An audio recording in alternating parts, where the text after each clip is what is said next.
Welcome to Live at Mixtape. I'm Lindsay, and tonight we have the incredibly talented local artist Nicole Emmons. She's a filmmaker and mixed media installation artist who specializes in stop motion animation. She received her MFA in experimental animation from the California Institute of the Arts School of Film and Video as a Jacob K. Javits Fellow. And she got her bachelor's in animation and film from Columbia College Chicago.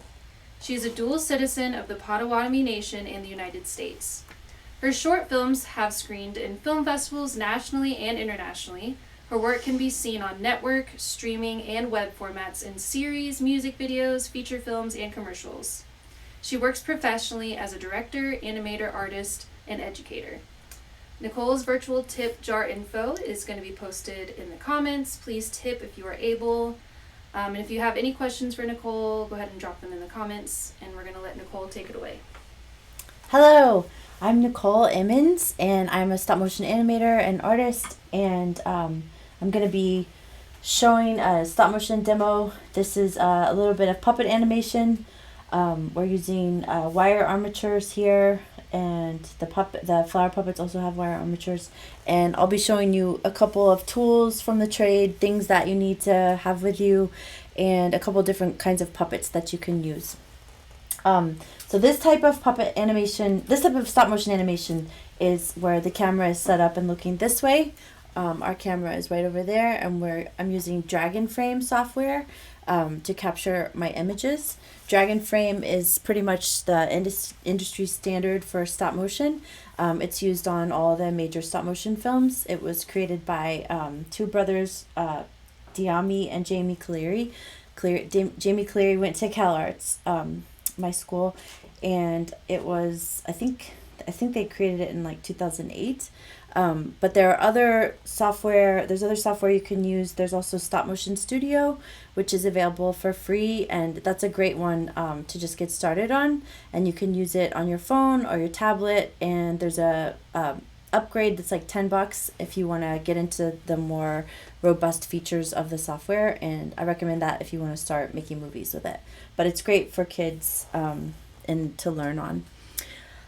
Okay, so this is the Dragon Frame controller. When you do get your stop motion software that you're going to use, I recommend getting a hold of a separate keypad so you can enter and not be tethered to your keyboard. This one we're going to use, you can buy it from the manufacturer, or you can also get one from Staples or Office Depot. I'm going to show you a couple different kinds of puppets. So the one that you're going to see in a minute that's hiding, she's a wire armature puppet. This is a ball and socket armature.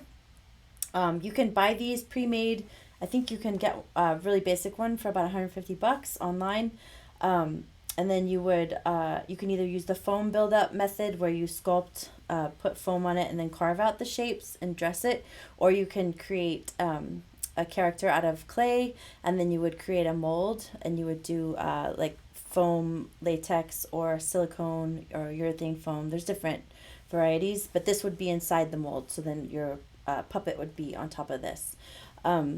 These work great, but they do have issues of their own. Like with wire, you can pretty much bend the wire any way you want, so sometimes you have to be careful because that could mean the arm could look like it's broken if you're not bending it in the natural way. Whereas with ball and socket, sometimes you have to twist it around just right to get it to look like natural movement, and sometimes it's hard to have these in the right position when it's inside of your cast.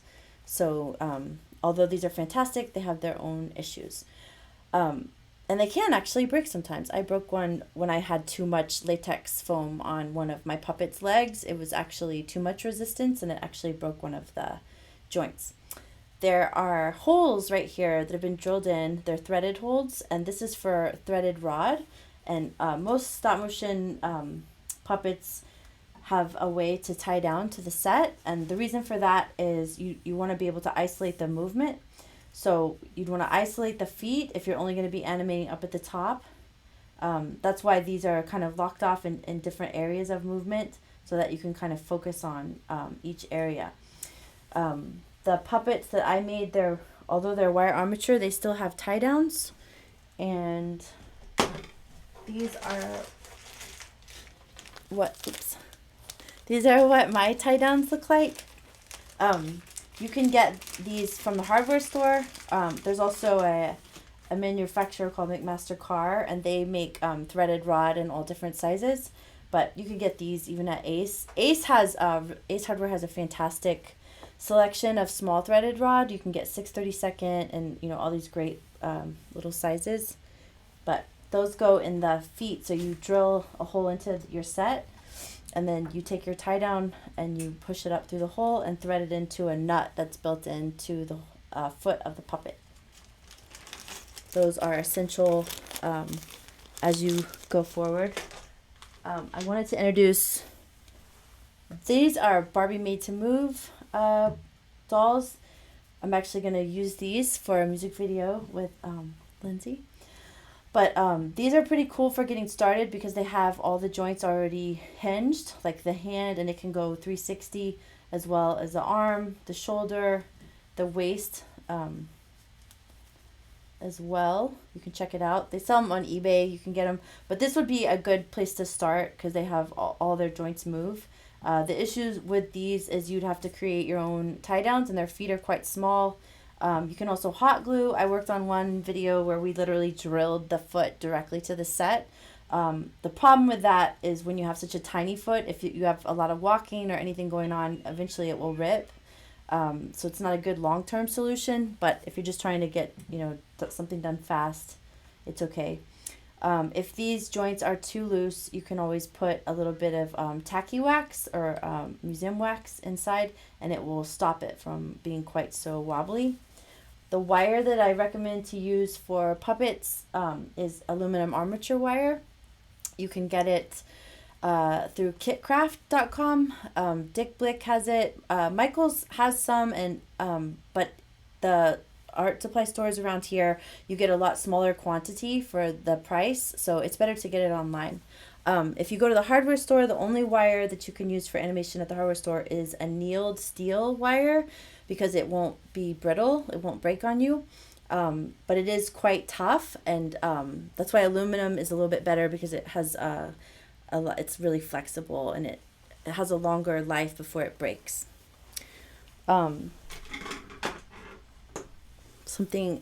This puppet is kind of janky looking, but I just wanted to show you kind of a cool thing.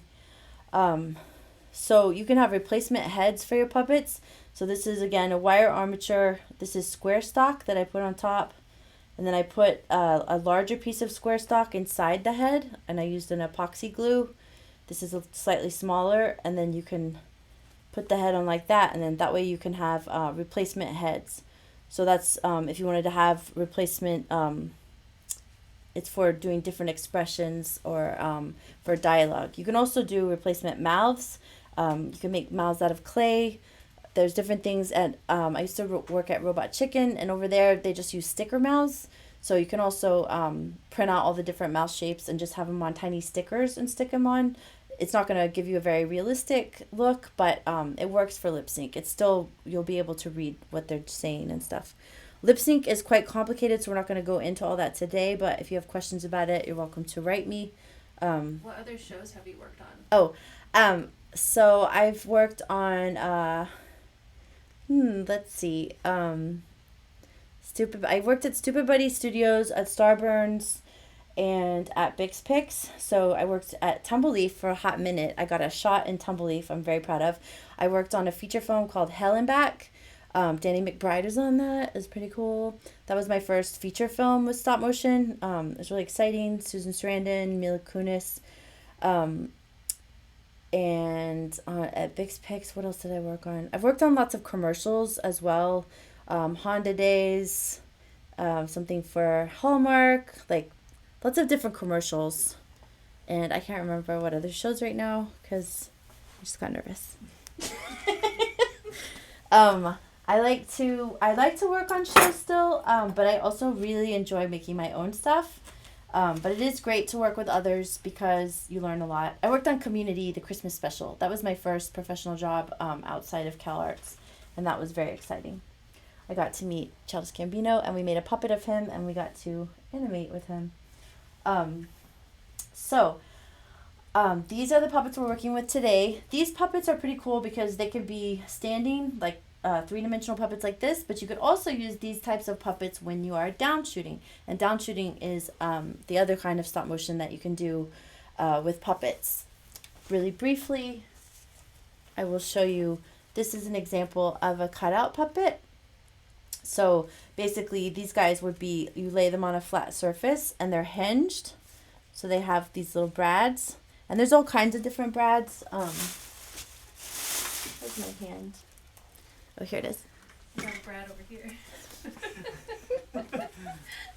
Hey, Brad. So these are other kinds of brads. They're a little bit more substantial, but they're also a little bit more tacky, so you can see them. But they work really good. And here we just took little circles of black paper and put them on top of the brads, so then you can't see them. These are really great. I do a lot of cutout work with children.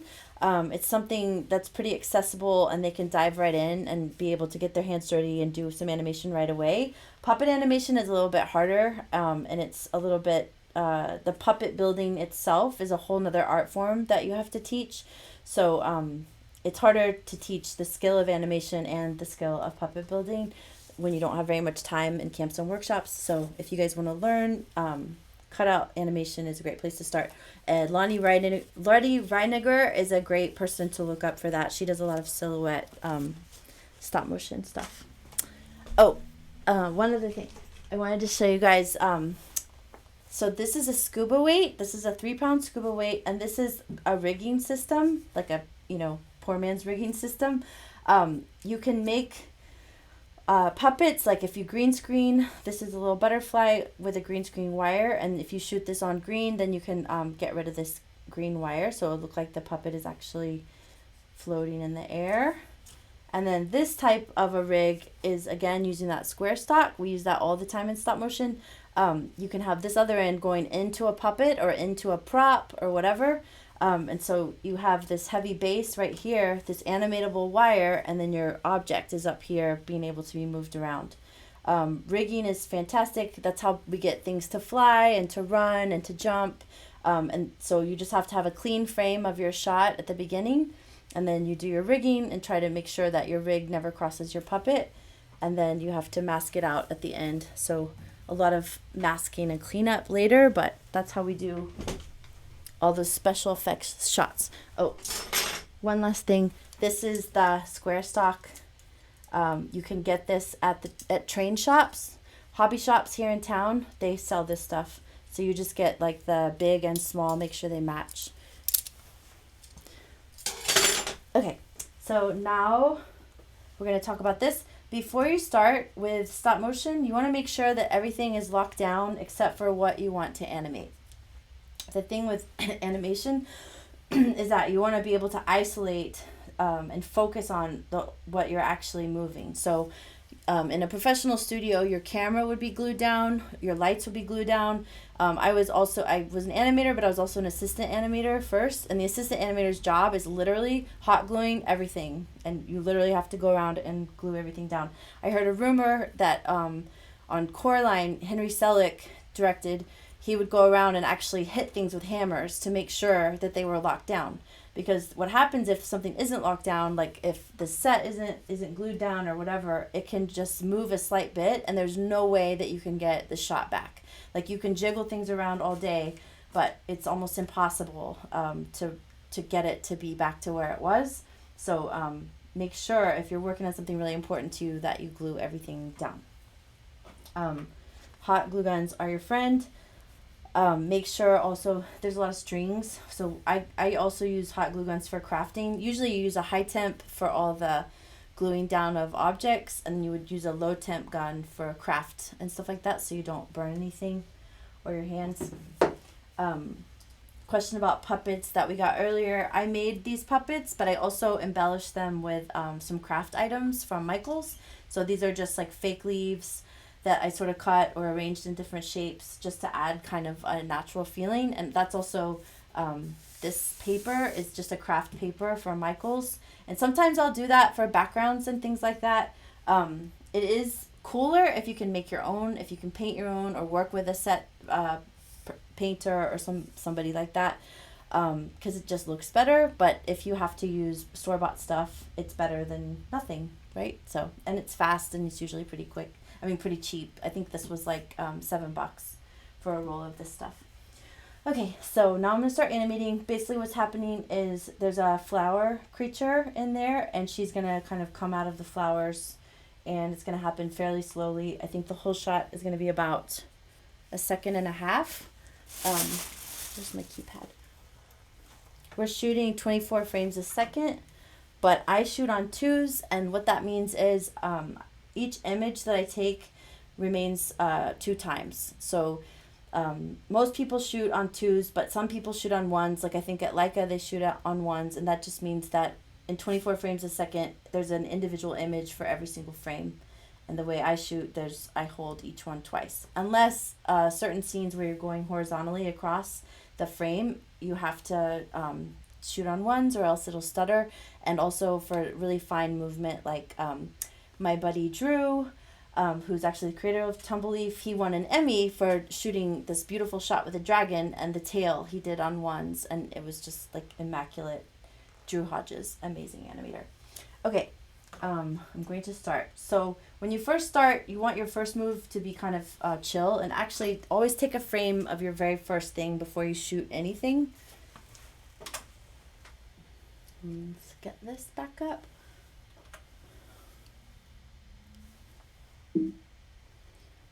My camera fell asleep. Okay, and make sure you're out of the way of the frame. I was in the frame a couple times before, and my keypad went to sleep.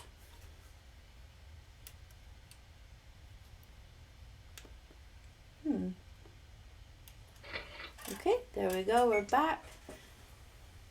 So I just shot 1 frame of that.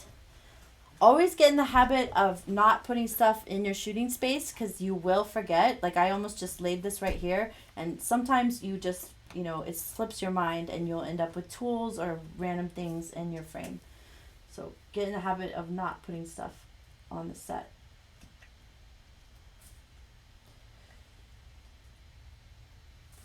Okay. Oops.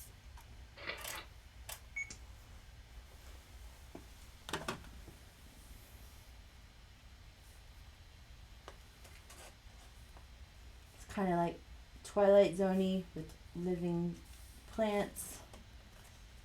That might have been a little bit of an extreme move. We'll check it. It's alright. Oh, crazy. As long as you keep the pace of your frame, it's okay if you do a big movement. You just can't do a small move, then a big move, then back to a small move, or it won't make sense visually. So since I did a bold move that time, I'm going to make the second one also bold. By bold, I mean like a large movement where there's a lot of space between frames. Ooh, maybe I should start moving her just a little bit forward.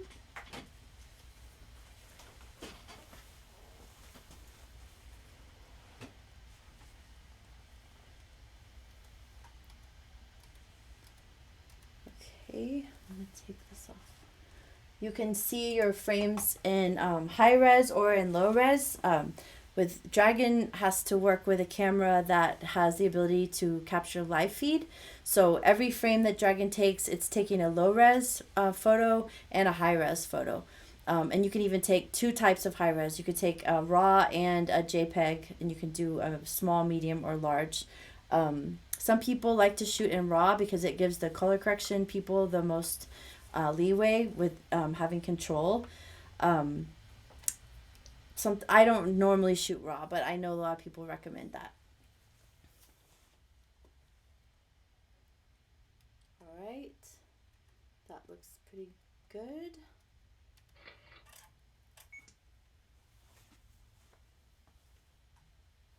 So you can kind of pretend like maybe she's waking up, coming out of this flower mania.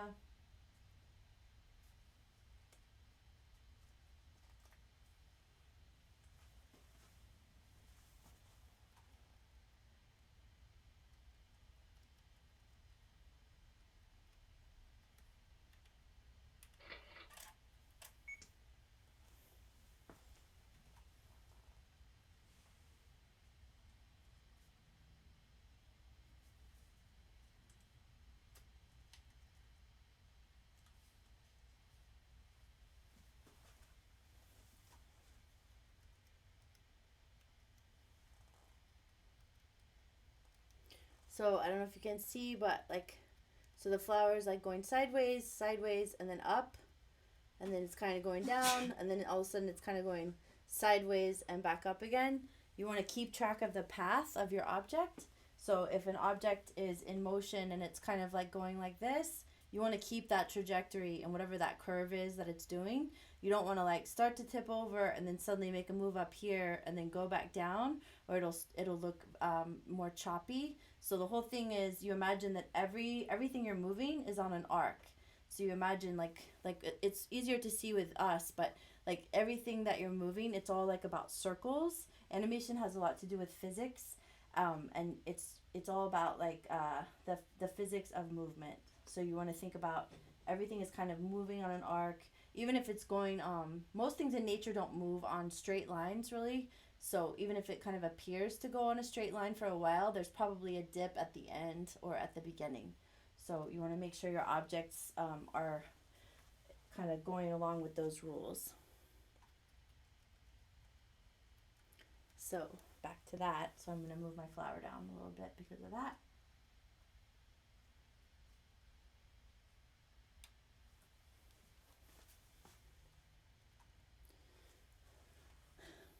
Watching an animator can be like watching paint dry, but okay,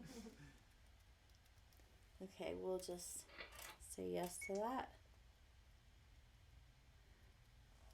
Another thing you want to keep an eye out for is, once you've activated an object, you want to keep moving it the whole time. So previously when I was doing this, I had moved my puppet and then I forgot to move her for one frame. You want to definitely move your puppets every single frame once they're activated. Or if you forget, it's almost better to just leave it alone and let her pause for a little bit and then come back to it. Oops, shadow.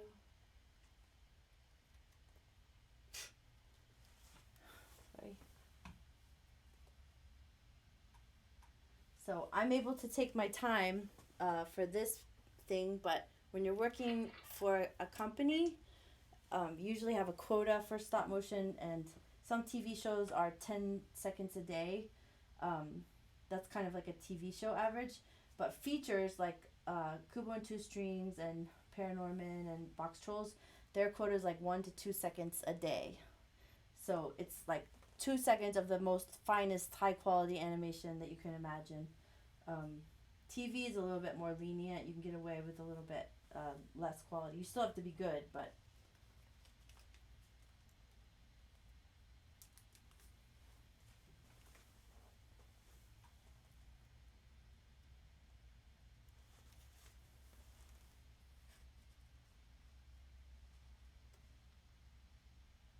the heck.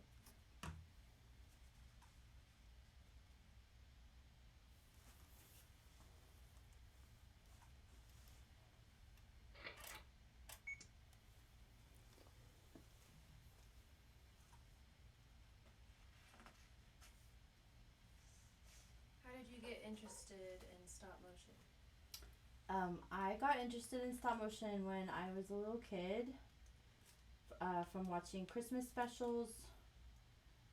Rankin Bass was a company that did all like Heat Miser, like the Rudolph the Red-Nosed Reindeer. They have an amazing Halloween one. They did basically every holiday. They did 2D and stop motion, but that's what got me into it.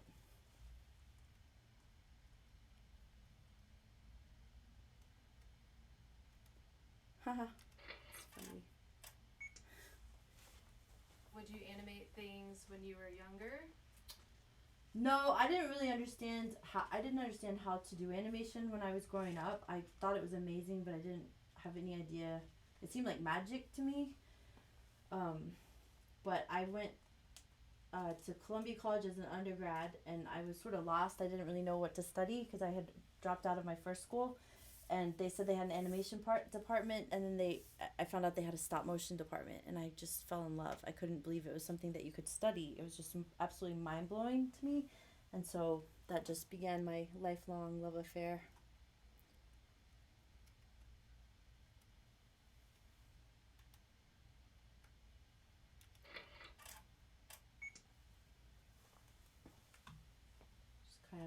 Looks like she's sort of sad.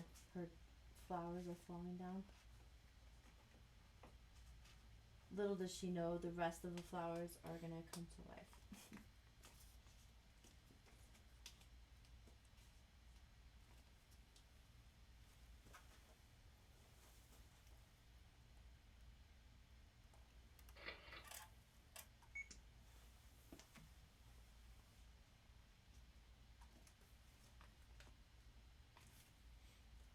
What's your favorite project that you've worked on? My favorite?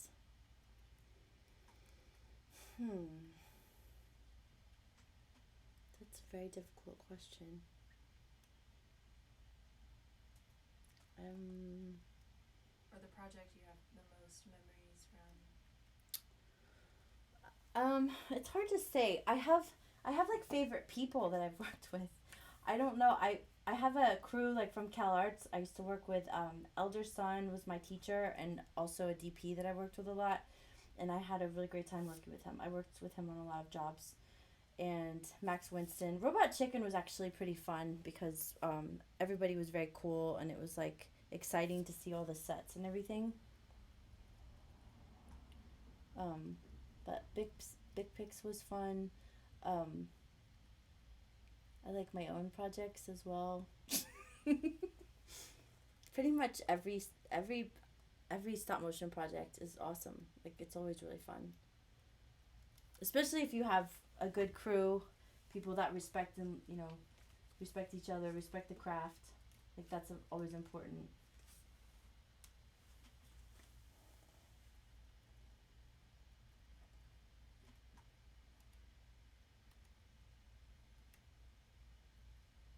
Ooh, they're like breathing.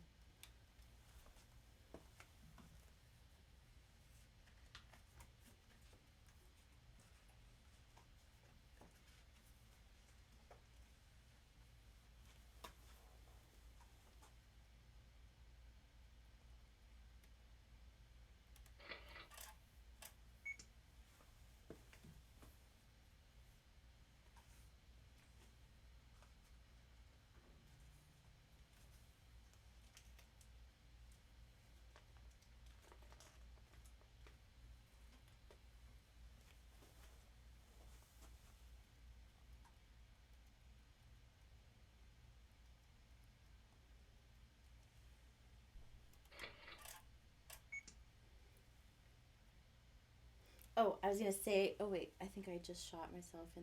No, I didn't. Am I in there? No, no. Okay, good. I was gonna say. At Cal Arts, it was really fun because everybody. There's a whole stop motion department, so everybody in the department was just as obsessed with stop motion as I was, and so that was like heaven. It was crazy. It was like just a bunch of huge animation nerds just like together working insane hours all the time. And we would work on each other's projects, and it was just really, really fun.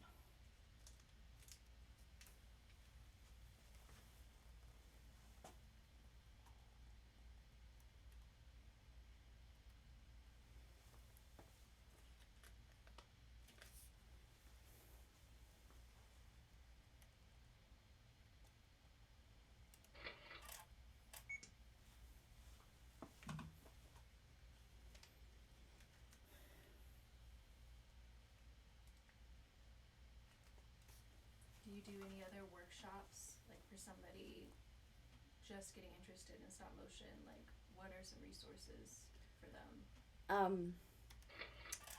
I used to do workshops at the Museum of Art and Oklahoma Contemporary. Like we had camps all summer, but a lot of times they're for kids, and I don't really understand that because I know a lot of adults want to get into it as well. But a good place to start would be by downloading the software Stop Motion Studio, and also going to stopmotionanimation.com. They're a great resource. Just googling, like looking up videos, like beginner videos, and kind of just practicing. Like if you can get your hands on a decent doll or something that you can start practicing with, maybe just tackling animation itself before you get into storytelling because animation itself is like a whole thing that you can just practice for a long time. But hopefully I will be doing some digital studio workshops within Oklahoma Contemporary. I think in the spring. We're trying to brew one up right now. So I'm hoping that will be for adults as well.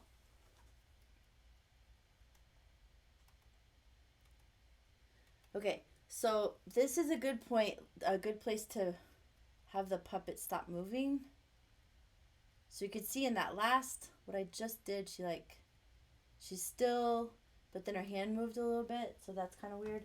So I'm going to try to bring that back. But then that could be a good pause point. So you always want to keep a lookout for where is your puppet going? Where's the character going? You kind of, you do straight ahead animation with stop motion, which means you're literally, there's no keyframing. Like in After Effects and in drawing, you always have keyframes. So you'll do a major pose and then a major pose, and then you just do the in-betweens. But with stop motion, you just have to do straight ahead. But you want to know where you're going. So I'm kind of just having fun in this, but if you were working on an actual show with a director, you would have to already know your end pose and your beginning pose, and you would have that thumbnailed or storyboarded out, and you pre-agree on that with your director. You do get some leeway with directors, but some directors have very clear ideas of, they know the character, and a lot of different animators will animate the same character. You'll have probably at least 10 puppets of the same character when you're working on like a larger project, because different animators will also be animating that character with other characters, right? So you have to learn how the puppet, how that character is supposed to act, and you have to commiserate and talk to each other and figure out how does that character act, because once they get a particular way of moving, it has to be consistent. So when you're working on your own projects, you have a lot more leeway and you don't have to worry about that as much. But that's another reason that people that get Leica, those animators are just like amazing animators. You're basically an actor. You're an actor when you're an animator. Okay, so she is in a pause pose, so I'm going to take this and let her just sit there for a second. There's two ways to do pauses. You can either keep clicking the enter button and grab frames that way, or you can come over here and hover over the frame and you'll get this little arrow key. And Stop Motion Studio has another version of this as well. I think it's just copy paste, but you can also do that here. But you just drag it out and there you have a little pause. And this is completely editable. This is non-destructive editing, so I can get rid of this if I want.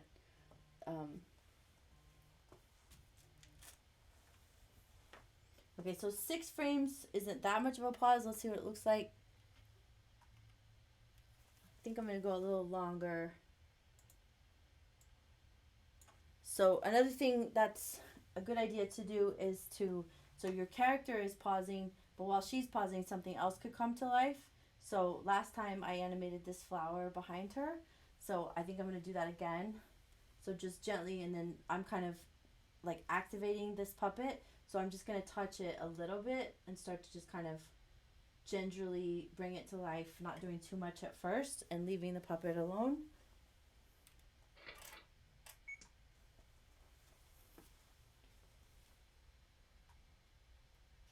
And I'm going to have her not really notice what's happening for a second.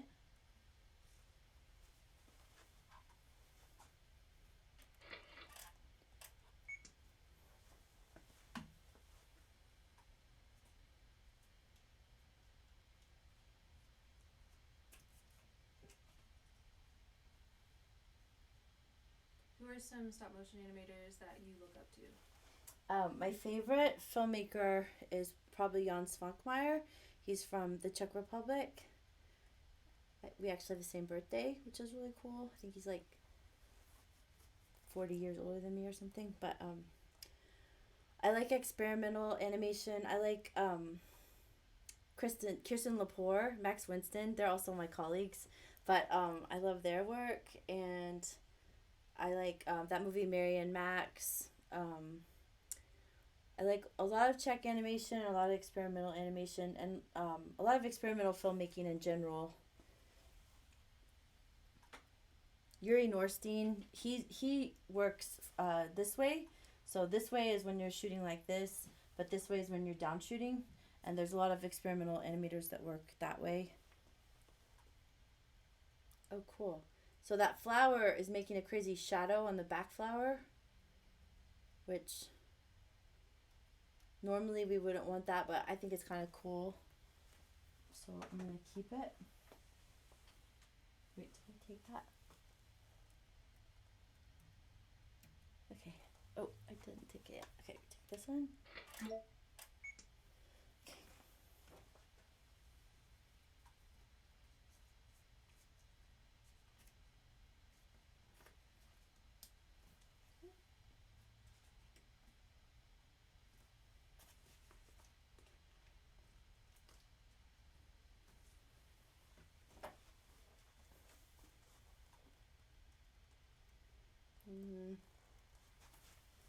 Extreme there.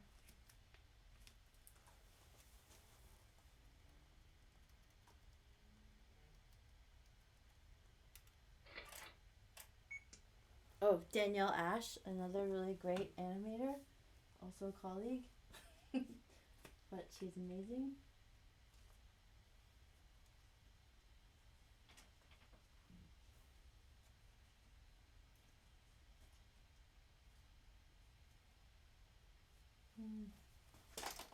I moved the light. Okay, I didn't glue this light down, disclaimer.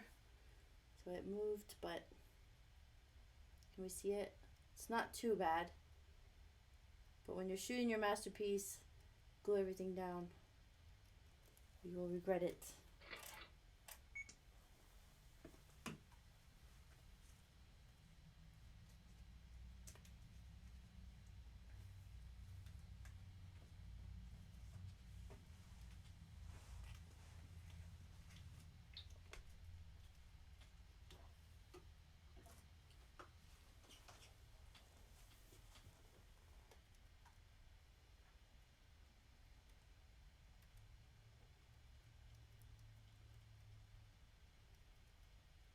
How much time do we have? We're at 38 minutes right now. Okay.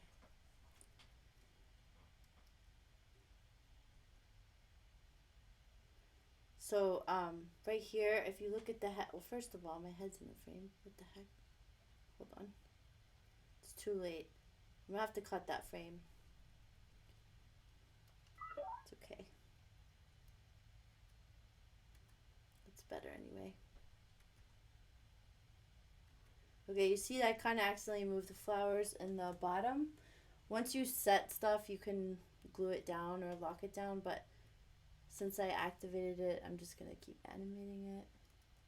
But we'll take this for now.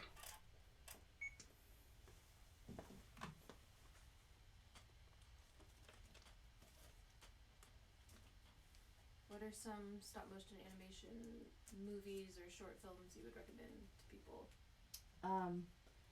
Allison Schulnick is great. She does a lot of really cool shorts.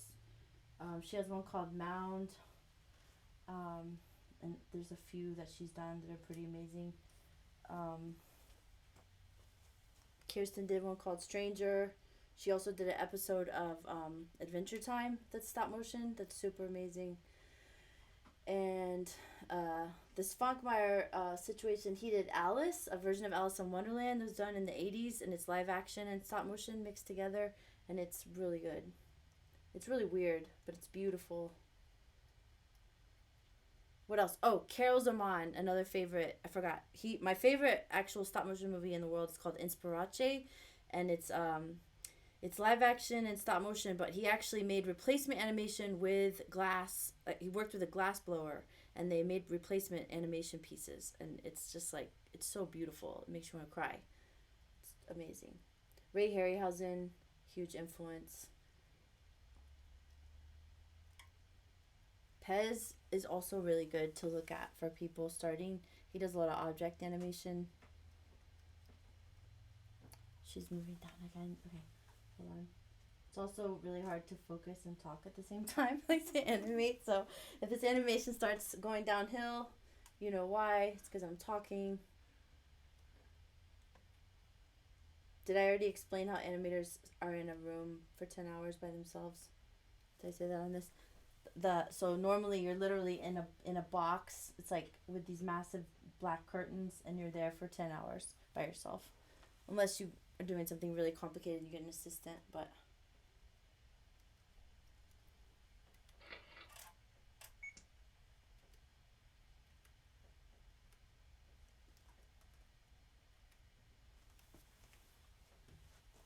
Okay, so I'm gonna reach for the flower.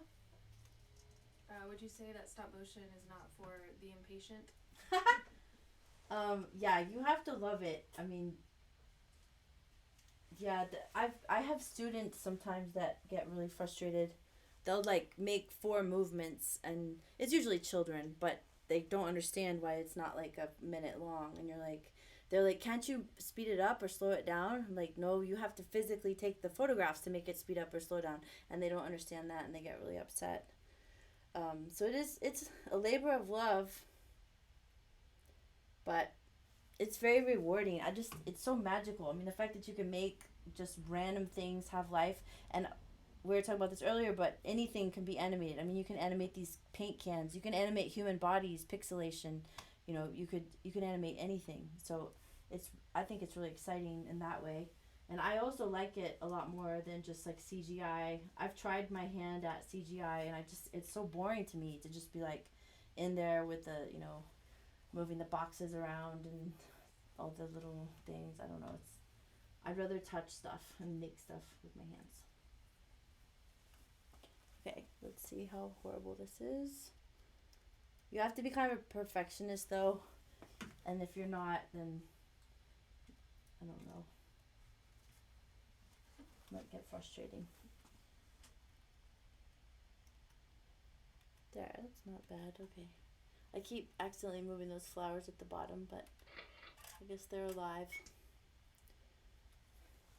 Okay, I'll probably just end this frame. The flower's like communicating with her now.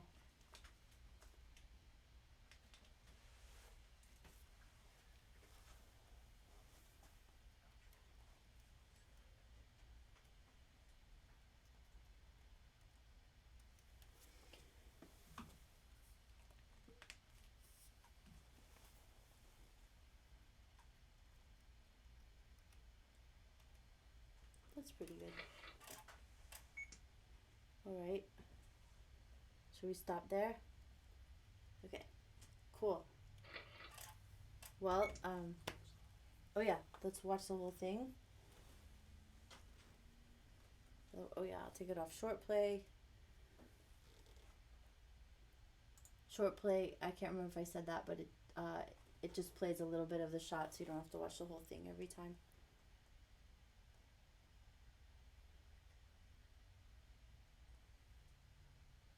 Awesome. So it's a little mini Fantasia scene.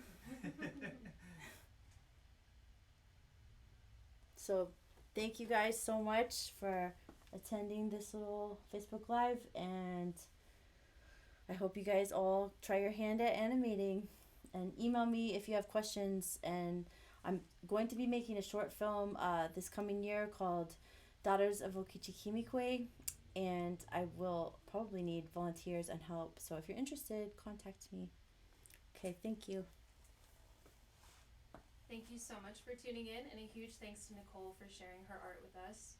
Factory Obscura is now open with lots of new safety measures in place, and we're ready to welcome you back to Mixtape with time ticketing, air upgrades, one-way traffic, and more.